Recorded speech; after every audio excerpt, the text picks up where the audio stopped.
ಎಲ್ಲಿಗೆ ಹೋಗಿದ್ರಿ sir? High command ಜೊತೆಲಿ ಏನಾದರೂ ಚರ್ಚೆ ಆಯ್ತಾ? ಹೇಗೆ ಏನು ತೀರ್ಮಾನ? ನಾಳೆ ಮಾತಾಡ್ತೀವಿ. ಸಾಕಷ್ಟು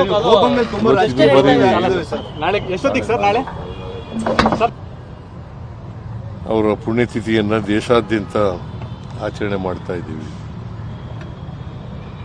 ವಿಶೇಷವಾಗಿ ಕಾಂಗ್ರೆಸ್ ಪಕ್ಷ ಆಚರಣೆ ಮಾಡ್ತಾ ಇದೆ. ಮತ್ತು ನಮ್ಮ ಸರ್ಕಾರನೂ ಕೂಡ ಅವರಿಗೆ ಗೌರವ ಸಲ್ಲಿಸ್ತಕ್ಕಂಥ ಕೆಲಸವನ್ನು ಮಾಡ್ತಾ ಇದೆ. ಆಧುನಿಕ ಭಾರತದ ನಿರ್ಮಾಣದಲ್ಲಿ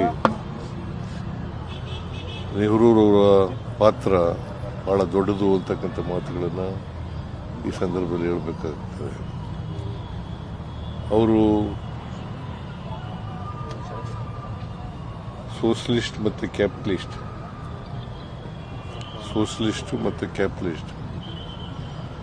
ಅದರ ಮಧ್ಯೆ ಇರ್ತಕ್ಕಂಥ ಮಿಕ್ಸೆಡ್ ಎಕಾನಮಿನ ಅದಕ್ಕೆ ಹೆಚ್ಚು ಒತ್ತು ಕೊಡ್ತಕ್ಕಂಥ ಕೆಲಸವನ್ನು ಮಾಡಿದರು.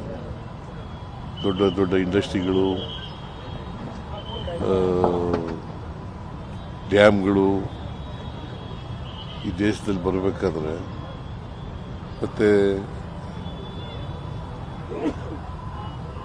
ಶಿಕ್ಷಣದಲ್ಲಿ ಮತ್ತು ಕೋಆಪರೇಷನ್ನಲ್ಲಿ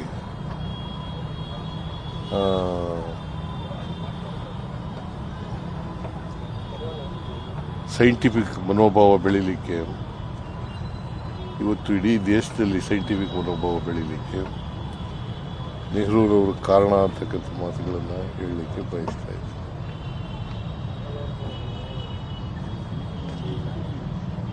ನೆಹರೂರವರು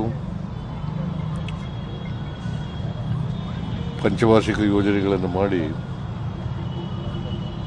ಈ ದೇಶದ ಪ್ರಗತಿಯನ್ನು ವೈಜ್ಞಾನಿಕವಾಗಿ, ವೈಚಾರಿಕವಾಗಿ ಬೆಳೆಸ್ತಕ್ಕಂಥ ಪ್ರಯತ್ನವನ್ನು 17 ವರ್ಷಗಳ ಕಾಲ ಮಾಡಿದರು. ಅವರು ನಮ್ಮನ್ನು ಅಗಲಿ ಈಗಾಗಲೇ ಸುಮಾರು 62 ವರ್ಷಗಳಾಗಿ ಬಂದಿದೆ.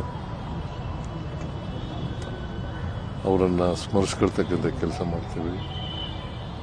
ನಾವೆಲ್ಲರೂ ಕೂಡ ಅವ್ರನ್ನ ಸ್ಮರಿಸ್ಕೊಂಡು ಅವರು ಹಾಕಿಕೊಟ್ಟಂಥ ದಾರಿನಲ್ಲಿ ನಡೀತಕ್ಕಂಥ ಪ್ರಾಮಾಣಿಕ ಪ್ರಯತ್ನವನ್ನು ಮಾಡ್ತೇವೆ ಅಂತಕ್ಕಂಥ ಮಾತುಗಳನ್ನು ಹೇಳಿ ಅವರ ಆತ್ಮಕ್ಕೆ ಚಿರಶಾಂತಿ ದೊರಕಲಿ. ಅವರು ಯಾವಾಗಲೂ ನಮಗೆ ಅವರ ಆದರ್ಶಗಳು ಮೇಲ್ಪಂಕ್ತಿಯಾಗಿರಲಿ ಅಂತಕ್ಕಂಥ ಮಾತುಗಳನ್ನು. ನಿರ್ಭೀತ, ನಿಷ್ಪಕ್ಷಪಾತ, ವಿಶ್ವಾಸಾರ್ಹ ಸುದ್ದಿಗಳಿಗೆ ಮತ್ತೊಂದು ಹೆಸರಾಗಿರುವ ನ್ಯೂಸ್ 18 ಕನ್ನಡ ಈಗ ಆಪ್ನಲ್ಲೂ ಲಭ್ಯವಿದೆ. ದಯವಿಟ್ಟು ಇಲ್ಲಿರುವ QR ಕೋಡ್ ಅನ್ನು ಸ್ಕ್ಯಾನ್ ಮಾಡಿಕೊಂಡು ಆಪ್ ಡೌನ್ಲೋಡ್ ಮಾಡೋದಕ್ಕೆ ಮರಿಬೇಡಿ. ನಿಮ್ಮ ಬೆಂಬಲ ಹೀಗೆ ಸದಾ ನಮ್ಮೊಂದಿಗಿರಲಿ. ಧನ್ಯವಾದ.